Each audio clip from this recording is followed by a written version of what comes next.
Hi, welcome to this video. Are you looking to figure out the finance specialization that will work best for you? If the answer is yes, then this video is for you.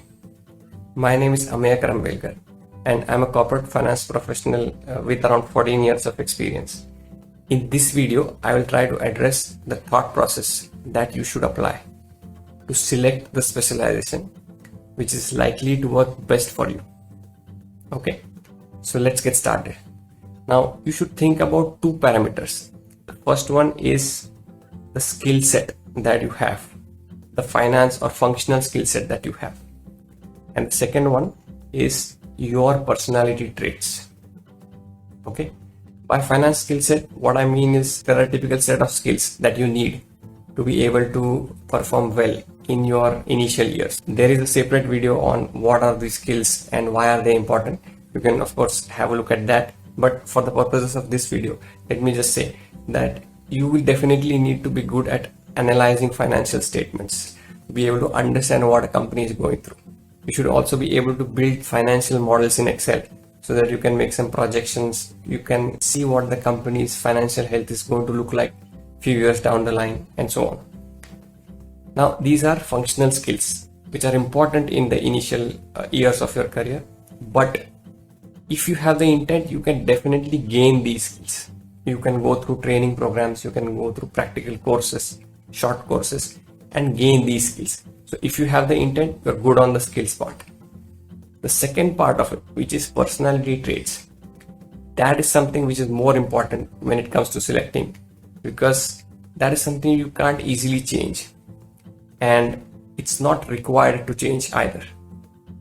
All you need to do is just figure out which specialization is naturally suited for those personality traits which you have. That will ensure that you enjoy what you're doing. And believe me, you will make money in any specialization under finance that you take.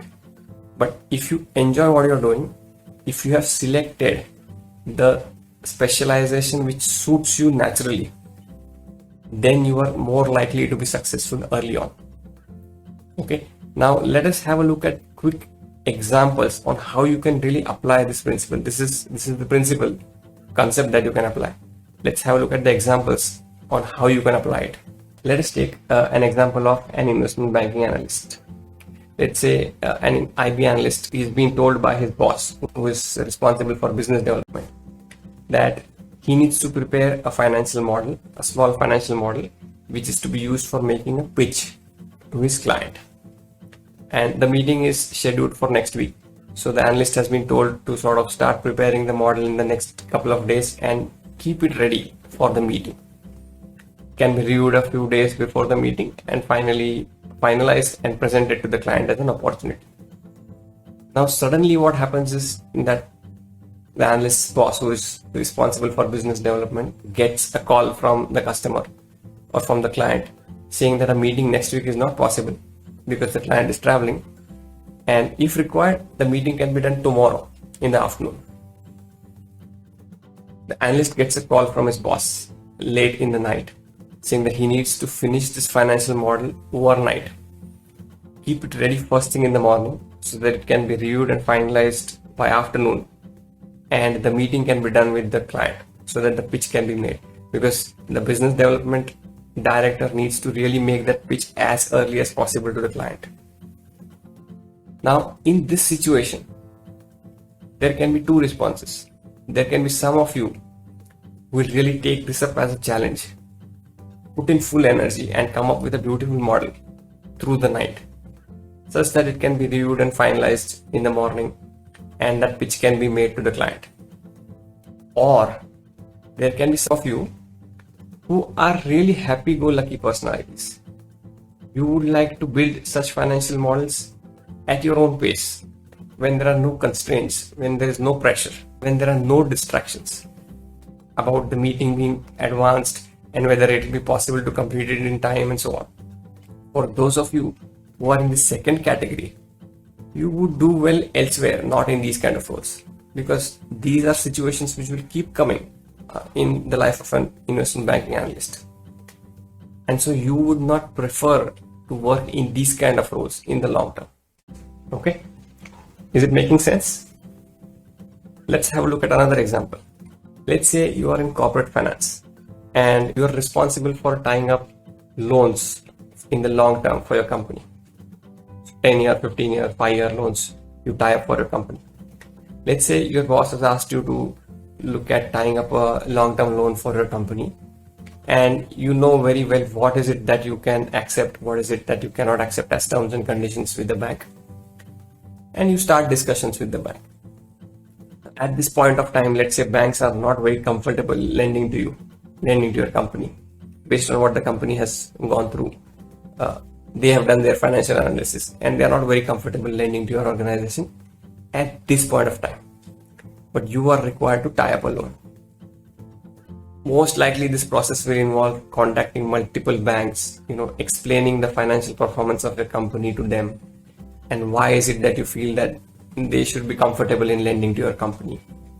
And for those banks who are willing to lend to you, you will have to discuss point by point what are the terms and conditions that are expected from your side, what is it that they are looking for, and try to find some middle ground.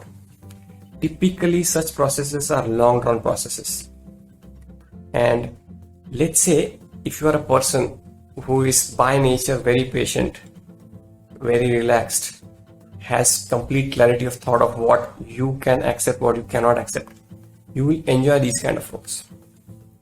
You will run through step by step with the bank, try to find a win-win solution, and then sign the term sheet. But if you are someone who is a fast mover, you like to quickly close transactions, then you will do better elsewhere, not in these kind of roles. In these kind of roles, you will feel that you are not moving forward, you are not going anywhere, and it will create frustration and stress for you. So here what was getting checked was your patience, your clarity of thought as personality traits. Okay, in the first example, what was getting checked as a personality trait was your response under a pressure situation. So you should try to correlate your personality traits with what that specialization requires, and then select those or shortlist those where there is a match. You are more likely to do well in those specializations. There is a separate video which talks about all the specializations or a lot of specializations to give you a broad sense of what you can choose from. So you can refer that video if you want. If you have any specific questions or if you want to contact me, you can look at the details in the description of this video. That's about it in this video from my side. Good luck to you and my best wishes for a glittering career in finance again. Bye-bye.